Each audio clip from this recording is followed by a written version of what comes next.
Hello everyone and welcome to MPSC point. मित्रांनो, 9 नोव्हेंबरला होणारी MPSC combine group B prelim exam 2025ची पुढे गेलेली आहे. त्याची तारीख आयोगाने अजूनही डिक्लेअर केलेली नाही. आय होप की आयोग लवकरच तारीख डिक्लेअर करेल. बघा, तारीख जर खूप डिले झाली तर तुम्हाला मेन्सबाबत थोडी आयडिया असावी की मेन्सला कोणते टॉपिक असतात, कोणते विषय असतात, किती मार्कांना असतात. त्यामुळे या गोष्टी जर तुम्ही आत्ताच कलेक्ट करून घेतल्या तर पहिल्यांदा जे मेन्स देणार असतील त्यांना या अडचणी येणार नाहीत. त्यामुळेच या व्हिडिओमध्ये आपण MPSC कंबाईन मेन्स 2025साठीचं सब्जेक्ट वाईज वेटेज बघणार आहोत आणि बुक लिस्ट बघणार आहोत. इथे तुम्हाला इन डिटेल सर्व माहिती मेन्सविषयी मिळणार आहे. चला तर आजच्या व्हिडिओला सुरुवात करूया.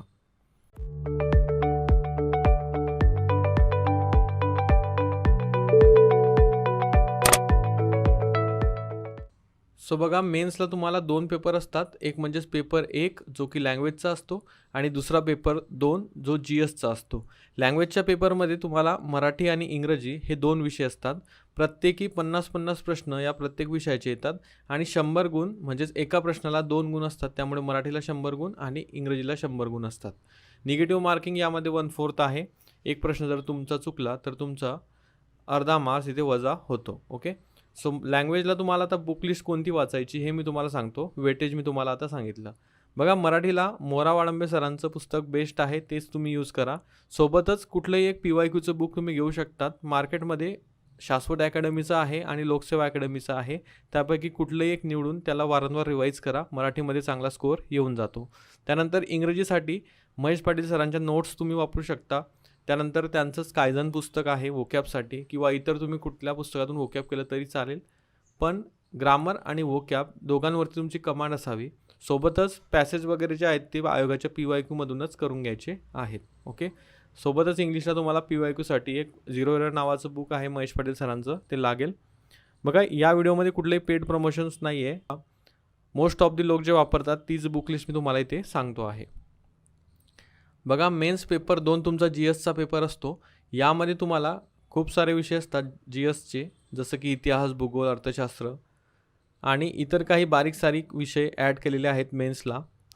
सो त्यामुळे देखील तुमच्या स्कोअरवर परिणाम होतो. त्यामुळे सर्वच विषय करणं गरजेचं आहे, कारण मेन्सला कॉम्पिटिशन भयंकर असते. पहिल्यांदा एक जाणून घ्या की हा पेपर 100 प्रश्नांचा असतो आणि 200 गुण त्याला असतात. एका प्रश्नाला 2 गुण असतात. मग आता हे 100 प्रश्नांचं डिस्ट्रीब्युशन कसं आहे ते आपण बघूया.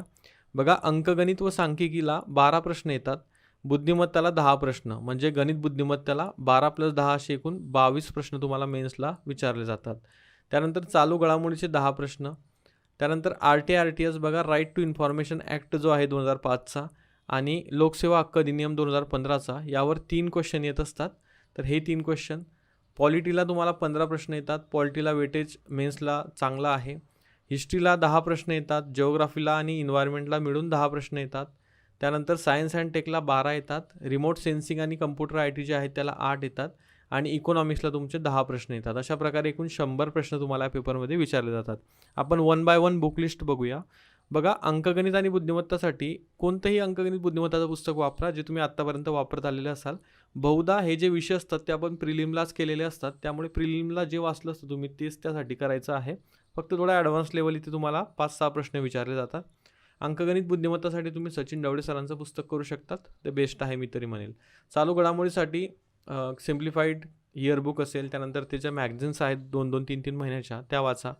RTS बघा, लोकसेवा अकॅडमीचं पुस्तक आहे. तसेच किशोर लवटे पब्लिकेशनचं देखील एक पुस्तक आहेत बघा, तर ते तुम्ही घेऊ शकतात. RTS 3 प्रश्न यावरती येतात. ते कधी RTI वरती 2 आणि RTS वरती 1, तर कधी RTS वरती 2 आणि RTI वरती 1 असं शिफ्ट होत असतात. जर तुम्ही पुस्तक नाही घेतलं तर इंग्रजीमध्ये जे ओरिजिनल कायदे आहेत ते देखील तुम्ही प्रिंट करून वाचू शकतात. PDFs आपल्या वेबसाईटला MPSCPoint.ला अवेलेबल, MPSCPoint.in अवेलेबल आहेत. पॉलिटीला 15 प्रश्न असतात. कुठलं एक पुस्तक तुम्ही वाचत असाल तेच प्रिलिमला जे वाचलं तेच वाचायचं. कुठलीही नोट्स असेल, पुस्तक असेल, मग ते कोणतंही असू शकतं. ते लक्ष्मीकांत असू शकतं, किंवा ते कोडंबे सरांचं असू शकतं, किंवा इतर कुठल्या अकॅडमीचं ते असू शकतं. हिस्ट्रीला तुम्हाला 10 क्वेश्चन येतात. यामध्ये 10 क्वेश्चन जे आहेत ते खूप डीप येतात मित्रांनो. त्यासाठी तुम्हाला हिस्ट्री व्यवस्थित करावं लागेल. हिस्ट्रीला समाधान महाजन सरांचं पुस्तक तुम्ही वापरू शकता. समाजसुधारकांसाठी मार्केटमधलं कोणतंही घ्या. त्यानंतर जिओग्राफी आणि इन्व्हायरमेंटसाठी बघा, जिओग्राफीसाठी तर सौदी सरांचं तुम्ही वापरतात आणि इन्व्हायरमेंटला तुम्हाला वेगळं कुठलं तरी पुस्तक घ्यावं लागेल. मध्ये तुषार घोरपडे सरांचं घेऊ शकतात, जे की खूप मोठं आहे, पण त्यातून प्रश्न येतात. पण त्याऐवजी तुम्ही मार्केटमध्ये अवेलेबल असलेल्या छोट्या छोट्या PDF नोट्स असतात, कोणाच्या हँड रिटन असतात, तर कुणाच्या एक बघा सिम्प्लिफाईडने देखील आता एक पर्यावरणचं पुस्तक छोटंसं काढलेलं आहे, पर्यावरण डायरी समथिंग, तर ती देखील तुम्ही बघून घ्या एकदा. मी अजून ती बघितलेली नाही, पण त्यातील देखील क्वेश्चन रिफ्लेक्ट होऊ शकतात, त्यामुळे ते बघून घ्या. सायन्स अँड टेकला तुम्हाला जे तुम्ही प्रिलिमला वाचलं तेच वाचावं लागतं, मेजर चेंज नसतो. फक्त तुम्हाला इथे जे डिसीजेस असतात त्याच्यावरती क्वेश्चन येत नाही, हे लक्षात घ्यायचं.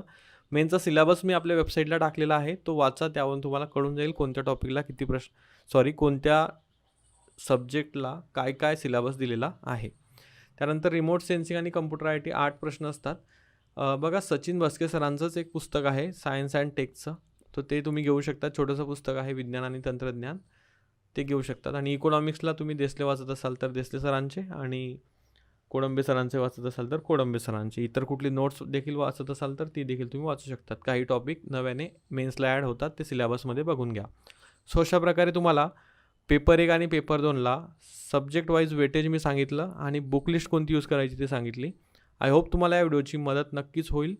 आत्तापासून जर तुम्ही मेन्सचं काही भाग वाचला, समजा RTIचं पुस्तक घेऊन आले वेळ आहे तर, आणि ते वाचून घेतलं एकदा, तर तुम्हाला मेन्सला तेवढं एफर्ट्स त्याला मारावे लागणार नाही आणि तेवढं तुम्ही लक्ष मराठी आणि इंग्रजीकडे देऊ शकाल. त्यामुळे जे काही आपल्याला कव्हर करता येईल ते करण्याचा प्रयत्न करा. जशी प्रिलिमची डेट येईल तसं पूर्ण प्रिलिम ओरिएंटेडच अभ्यास करा. अजूनही डेट आलेली नाही, जवळची डेट जर आली तर आपल्याला प्रॉब्लेम येऊ शकतो, त्यामुळे अभ्यास कंटिन्यू ठेवा. सो आय होप तुम्हाला व्हिडिओ समजला असेल. व्हिडिओच्या माध्यमातून हीच माहिती तुम्हाला द्यायची होती. व्हिडिओ तुम्हाला आवडला असेल तर लाईक करा, चॅनलला नवीन असाल तर सबस्क्राईब करा. आजच्या व्हिडिओसाठी एवढेच. आपण भेटूया पुढच्या व्हिडिओमध्ये. Thank you for watching.